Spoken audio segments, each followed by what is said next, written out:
একদা হজরত মুহাম্মদ সাল্লাল্লাহু আলাইহাল্লাম কোনো এক যুদ্ধ থেকে বাড়ি ফিরছিলেন। এমন সময় তিনি একটি উপত্যকায় এসে উপনীত হলেন। তখন তিনি সাহাবায়ে কেরামকে লক্ষ্য করে বললেন, এটা কোন জায়গা? রাসূল সাল্লাল্লাহু আলাইহিওয়াসাল্লামের প্রশ্নের জবাবে একজন সাহাবী বললেন, হে আল্লাহর রাসূল, এই জায়গাটিতে একটি কূপ রয়েছে।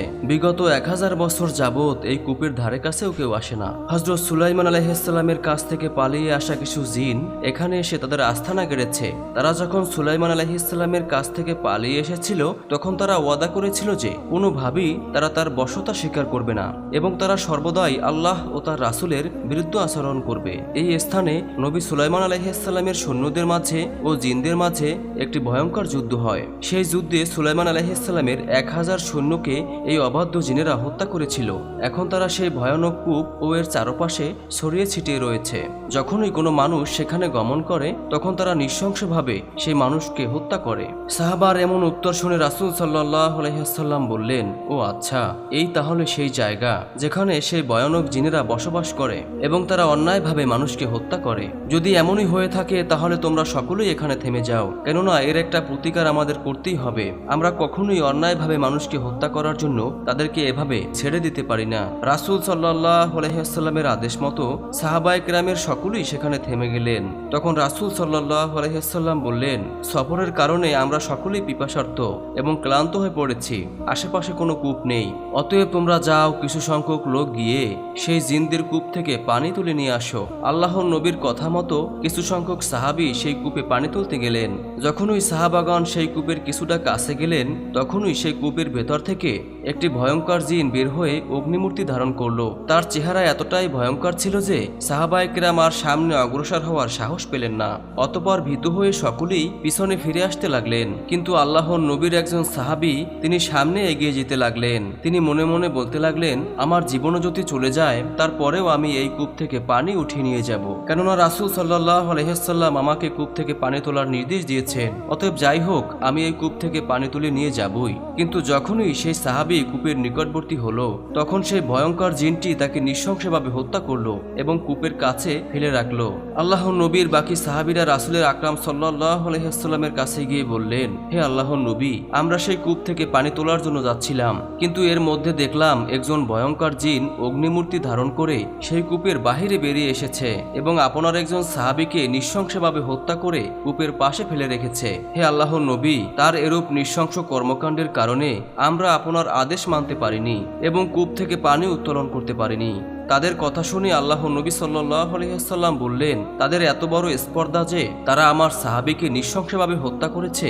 নবী করিম সাল্লাল্লাহু আলাইহি ওয়াসাল্লাম অতঃপর সেই কূপের নিকটবর্তী অন্য একটি দল প্রেরণ করার ইচ্ছা পোষণ করলেন। তিনি এমন ইচ্ছা পোষণ করেছেন, ইতিমধ্যেই হযরত জিবরাইল আলাইহিস সালাম আল্লাহ রাব্বুল আলামিনের পক্ষ থেকে ওহী নিয়ে আসলেন এবং তিনি আল্লাহর নবী সাল্লাল্লাহু আলাইহি ওয়াসাল্লামকে বললেন, ইয়া রাসূলুল্লাহ, আপনি অন্য কোনো সাহাবীকে সেখানে প্রেরণ করার পরিবর্তে হযরত আলীর সাথে কিছু সংখ্যক সাহাবী প্রেরণ করুন, কেননা আপনি আলীকে ছাড়া যাকেই সেখানে প্রেরণ করবেন না কেন, সেই জিনেরা তাকে নৃশংসভাবে হত্যা করবে, আর একমাত্র শেরে খোদা আলী পারবে সেই জিনদেরকে কাবু করতে। হযরত জিবরাইল আলাইহিস সালামের কাছ থেকে সংবাদ জানার পরে রাসূল সাল্লাল্লাহু আলাইহি ওয়াসাল্লাম হযরত আলীকে ডাকলেন এবং তিনি বললেন, হে আলী, এই উপত্যকার অনতি দূরেই একটি কূপ রয়েছে। সেই কূপে সুলাইমান আলাইহিস সালামের কাছ থেকে পালিয়ে আসা কিছু অবাধ্য জিন রয়েছে, যারা ইতিপূর্বে তোমার ভাই আবুল আসাদকে হত্যা করেছে।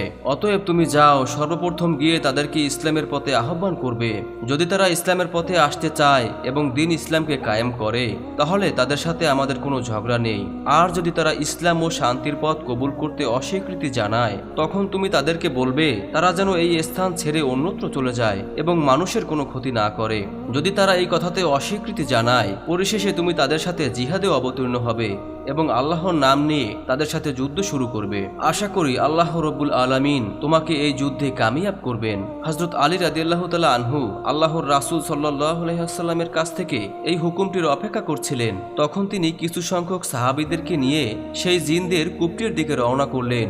হযরত আলী রাদিয়াল্লাহু তাআলা আনহু যখন তার সঙ্গী সাথীদেরকে নিয়ে কূপের নিকটবর্তী হলেন, সাথে সাথে সেই ভয়ঙ্কর জিনটি কূপ থেকে বেরিয়ে আসতে লাগলো এবং তাদেরকে লক্ষ্য করে বলল, কিরে মানবজাতি, তোমরা এখনো আমার রুদ্রমূর্তি দেখে ভয় পাওনি?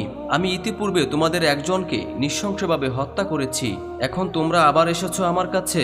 আমি তোমাদেরকেও নৃশংসভাবে হত্যা করব এবং দুনিয়ার জমিন থেকে তোমাদেরকে বিদায় করে দিব।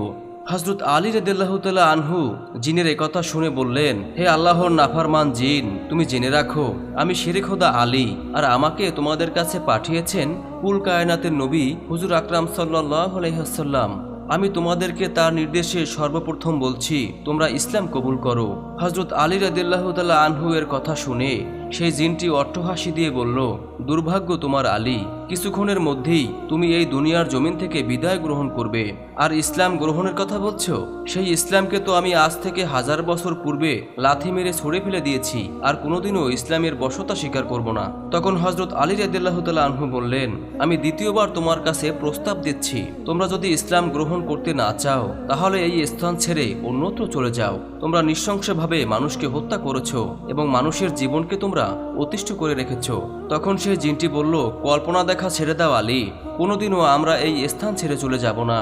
তখন হযরত আলী রাদিয়াল্লাহু তাআলা আনহু হুঙ্কার ছেড়ে বললেন, তাহলে হে আল্লাহর নাফরমান, আমার সাথে যুদ্ধ করার জন্য প্রস্তুত হয়ে যাও।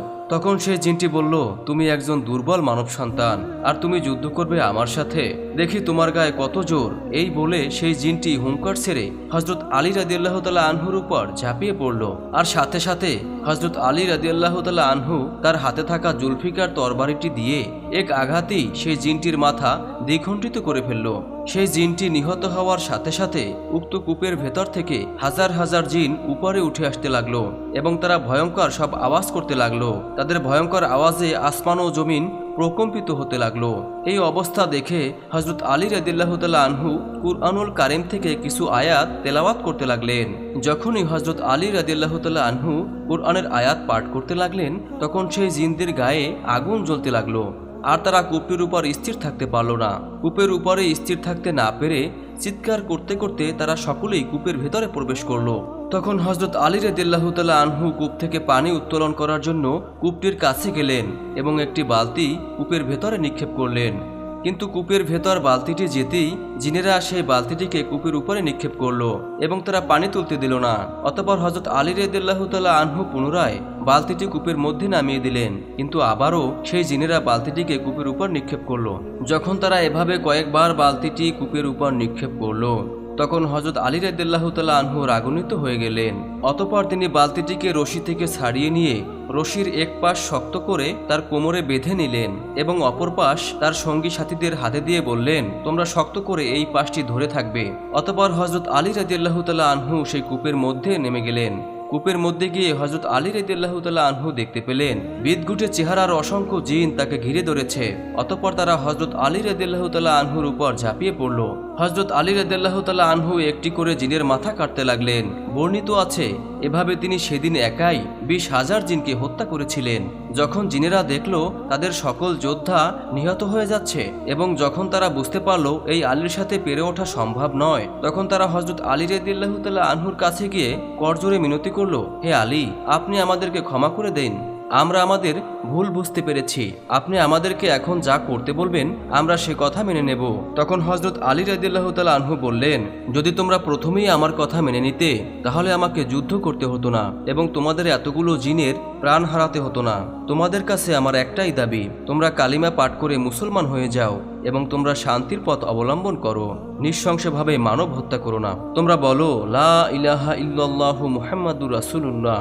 তখন সেই জিনেরা হযরত আলী রাদিয়াল্লাহু তাআলা আনহু এর কাছে ওয়াদা করে বললেন, হে আলী, আমরা আজ থেকে মুসলমান হয়ে গেলাম এবং আজ থেকে আমরা নৃশংসভাবে মানুষকে হত্যা করব না।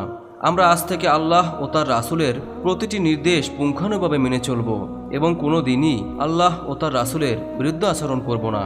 অতঃপর হযরত আলী রাদিয়াল্লাহু তাআলা আনহু তাদেরকে লক্ষ্য করে বললেন, তোমাদের সর্দারকে? জিনদের সর্দার সামনে এগিয়ে এসে বললেন, হুজুর, আমি এদেরকে নেতৃত্ব দিয়ে থাকি। হযরত আলী রাদিয়াল্লাহু তাআলা আনহু বললেন, তোমার নাম কি? জিনটি বলল, আমার নাম কাউগান জয়ীফ। হযরত আলী রাদিয়াল্লাহু তাআলা আনহু বললেন, আজ থেকে আমি তোমার নাম রাখলাম জাফর জয়ীফ। তুমি এতদিন তোমার জাতিকে অন্যায় ও অবাধ্যতার পথ দেখিয়েছিলে, তুমি তাদেরকে আল্লাহ ও তার রাসূলের বৃদ্ধ আচরণ করতে শিখিয়েছিলে, কিন্তু আজ থেকে আমি তোমাকেই দায়িত্ব দিচ্ছি। তুমি তাদেরকে হেদায়েতের পথে পরিচালিত করবে এবং সর্বদাই আল্লাহ ও তার রাসূলের আনুগত্য শেখাবে। তখন সেই জিন তাকে ওয়াদা দিয়ে বললেন, হে শেরে খোদা আলী, আমি আপনার সকল আদেশগুলোকে পুঙ্খানুভাবে বাস্তবায়ন করার চেষ্টা করব ইনশাআল্লাহ।